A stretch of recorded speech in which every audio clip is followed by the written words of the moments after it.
किसान भाई के पास है, उसमें इतनी भयंकर समस्या आई है तो लाल रोग है गन्ने का, इसे गन्ने का कैंसर रोग भी कहते हैं। उस गन्ने की आप आगे बढ़ी। मैं माननीय मंत्री से निवेदन करूंगा कि माननीय खन्ना जी आ गए हैं, कृपया मुख्य द्वार पर फीता काट करके आज के इस कार्यक्रम का शुभारंभ करेंगे।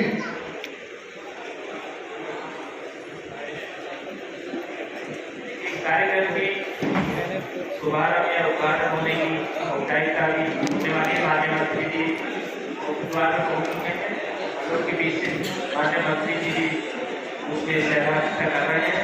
इतने वो यहाँ तक आगे अपनी गति की चर्चा जारी रखते हैं। तो 0238 के विषय में जो बता रहा था कि जैसे इस गन्ने की समस्या आ रही है, तो आप लोगों के लिए सुझाव यही है कि इस गन्ने की दवाई आप आगे तय करें, क्योंकि अगर आप इसकी दवाई करते हैं तो आप देखें जून जाके जुलाई में अगस्त में जाके आपको जैसे फसल मैच्योर होने लगती है उससे किसान में तब जान पाते हैं कि समस्या आ गया। तो ऐसी परिस्थिति में आपने पैसा लगाया जून में जाकर या जुलाई अगस्त में लगे तो वो बहुत भारी नुकसान होता है। ऐसा नहीं हो सकता है, उसको चैलेंज नहीं कर सकते। हम चैलेंज कर रहे हैं, गुरु जी की कृपा जब तक मेरे ऊपर है तब तक कुछ नहीं है। आपकी गलत फहमी है, गलत फहमी है। जैसे कटाल की प्रजाति है तो मामा के अपने कटहल है, वो भी आपकी समय बुआई के लिए इस बात पर आपकी सहमत नहीं। केवल दो चीज का ध्यान रखने की वो तो वैसे कोई दवाई नहीं मिली उसे आप देखिए छोटी है और जमाव थोड़ा कठिन है, तो जब आप इस गन्ने की बुआई करें थोड़ा बीज चढ़ाकर डाल दें और टुकड़े के ऊपर ज्यादा मिट्टी नहीं आना, 1-1.5 इंच मिट्टी रखें, तब इसका जमाव जल्दी मिल जाएगा, ज्यादा होगा और प्याज भी ठीक हो सकता है। अगर मिट्टी ज्यादा आ गया पानी लगा दें तो उसका जमाव खड़ा होगा, प्याज भी नहीं मिलेगा। तब हमारे किसान भाई को दिक्कत होती है कि इसमें प्याज भी नहीं है और उसका जमाव भी करा, तो ऐसी प्रजाति को फिर नहीं बनाना चाहते। एक दूसरी किस्म करनाल की है 01503, वो भी आप लोगों के पास होगा। ये गन्ना 0238 से भी लंबी कोरी वाला गन्ना है और मोटा है। इसमें दो चीजें ध्यान रखना है, या तो आप सरकार के गन्ने की बुआई करते हैं तो फ्रेंच विधि से ही लगाए, वरना इस तरह के गन्ने को इस किस्म को नहीं संभाल पाएंगे, गन्ना गिर जाएगा, जिसमें बहुत सारी हानियां होती हैं, चाहे चूहा लग जाए, बेलक आ जाए, चाहे अन्य जंगली जानवर का नुकसान होगा, कीड़ा रहे चाहे। इसलिए अगर इस समय आप बुआई में 15-0-23 तो नहीं दे तो फरवरी मार्च में अगर बुआई का चयन करें तो वो ज्यादा लाभकारी है, उस समय के गन्ने को आप संभाल सकते हैं। ये इस समय होना किस्मों के बारे में मैंने आपको बताने का प्रयास किया।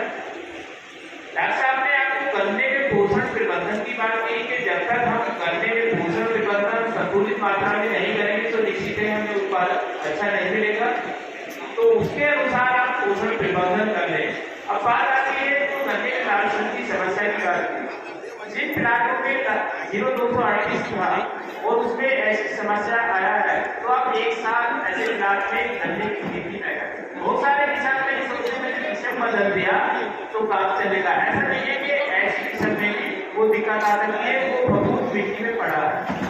तो उसके लिए हमें सबसे पहला कार्य यही करना है कि हम गहरी जुताई करके मिट्टी को पलट, अगर ये कार्य कर लेते हैं तो देखिए जमीन से लगने वाले कीटों को फफूंद जैसे ऊपर आएगी, कीटों का अंडे बच्चों को पक्षियां चुन लेते हैं जिसका आतंक कम होगा, फफूंद जैसे ऊपर आएगा सूर्य का प्रकाश वैसे कम हो जाएगा।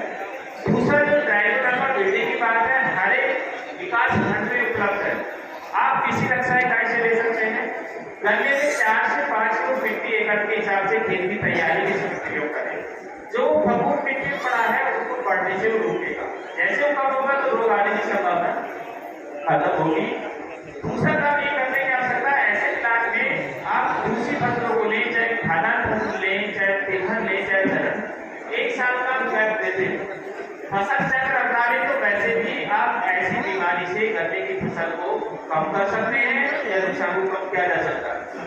तीसरा आपको ये ध्यान देना पड़ेगा कि जो आप गन्ने का बीज लेते हैं प्रयास ये करें ऐसे प्लाट से लें जिसमें कीट और रोग न हो, जिनके मुक्त हो। अगर वो बीज इन्फेक्टेड आ गया और आपने बुआई कर दिया तो जमते ही सूखेगा, वो समस्या पैदा करेगा।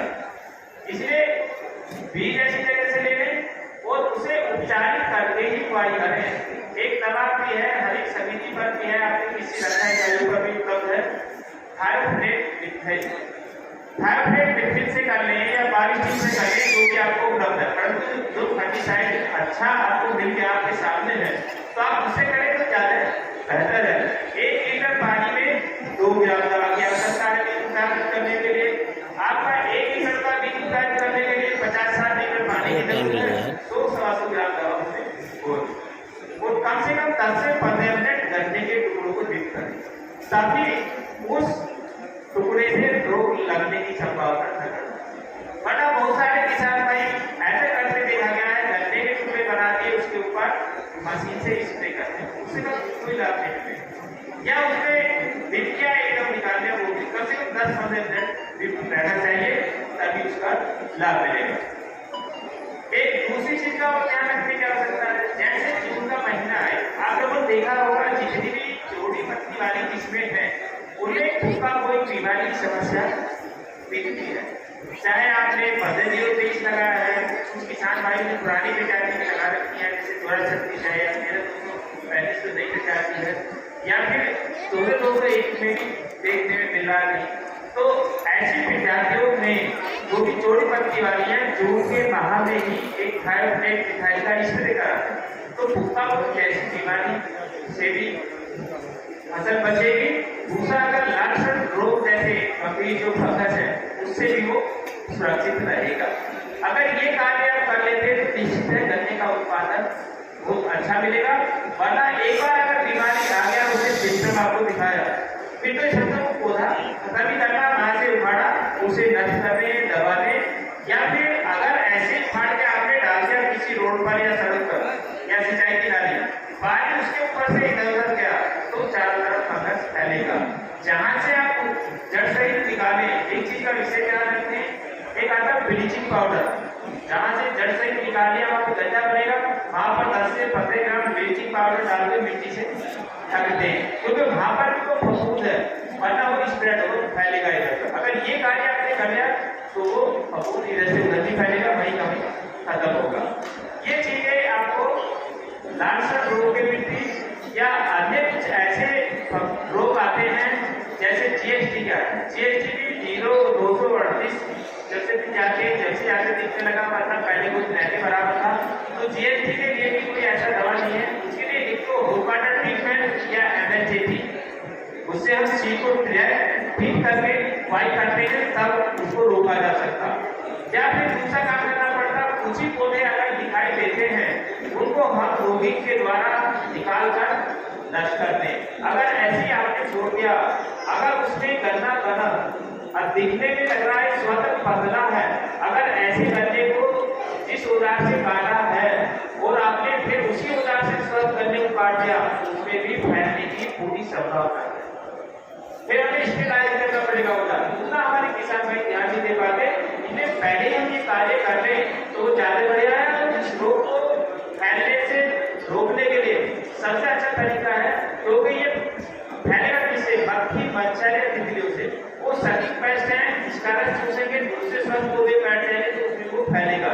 परंतु उस पौधे ने ये नहीं सो किया, ये प्रदर्शित कर पा रहे कि हम रोगी हैं, परंतु ऐसे गन्ने की काटकर बुआई करेंगे वो तुरंत ही प्रदर्शित करेगा।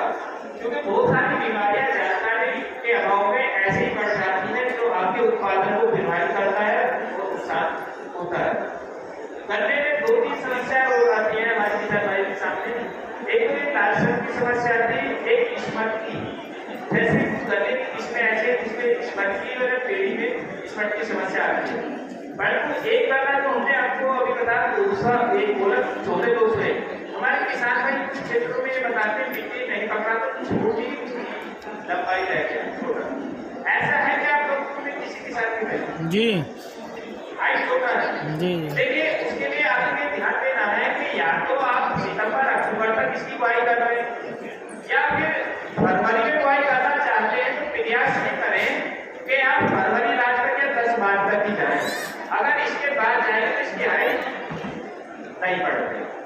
और इस समय भी जो आपने बुआई किया है या फरवरी में किया उसमें इसको एडिशनल डोज देना पड़ेगा, अन्य किस्मों की अपेक्षा ज्यादा देना है। और उसके साथ में ध्यान ये रखना, अगर आप फोलियर से देते हैं फोलियर स्प्रे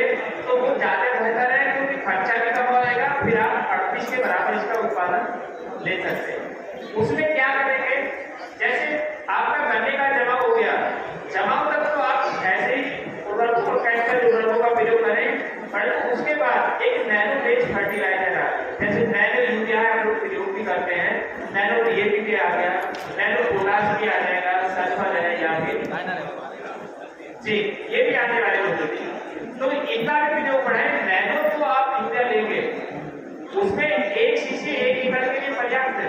उसके साथ में आप 05234 का चैलेंज उर्वरक आता है, 2 किलो मात्रा उसकी ऐड कर लें, 300 लीटर पानी में घोले और 1 7 लीटर जो तरल आता है आधा लीटर उसको ऐड करें, तब आप इसका स्प्रे कराइएगा। ये देखते हैं अगर आपने वाइटो स्पेसिस पर प्लांटिंग किया है 4 किलो 4.5 किलो उसमें कोई इतना यूज नहीं किया, फिर आप लाइन वाइज ही स्प्रे कराएं जिसमें पौधे हैं। अगर जो भिंडी के ऊपर जाएगा वो पौधे को लग नहीं होने का।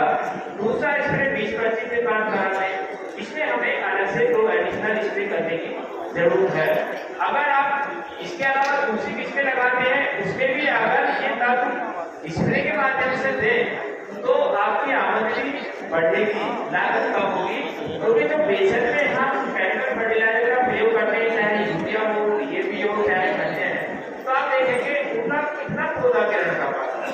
इसलिए अगर आप पत्तियों के माध्यम से देते हैं स्प्रे के उसमें तो 80% से ज्यादा पौधा गिरन करता है। अगर आप यूरिया देते हैं बेसन में या रोकार्जी में तो उसमें 25 से 30% दे पाता है। तो उससे दिक्कत है 1 रुपया खर्च किया 20-25 पैसे देता है, या फिर आपने 1 रुपया नैनो पे खर्च किया उसमें आपको 80 पैसे से ज्यादा मिल रहे, तो हमें वो लाभकारी है। वो आप सभी जानते हैं कि पत्तियों के माध्यम से ज्यादा ग्रहण करता है तो आपके उत्पादन को बढ़ाएगा और हमारी लागत को भी कम करेगा। थैंक यू दोस्तों, यही बातें मुझे आप लोगों के सामने रखनी थी। धन्यवाद। हमारे बीच में आज के कार्यक्रम के मुख्य अतिथि उत्तर प्रदेश सरकार के शिक्षा मंत्री आदरणीय श्री सुरेश कुमार खन्ना जी यहाँ पर आ गए हैं। साथ ही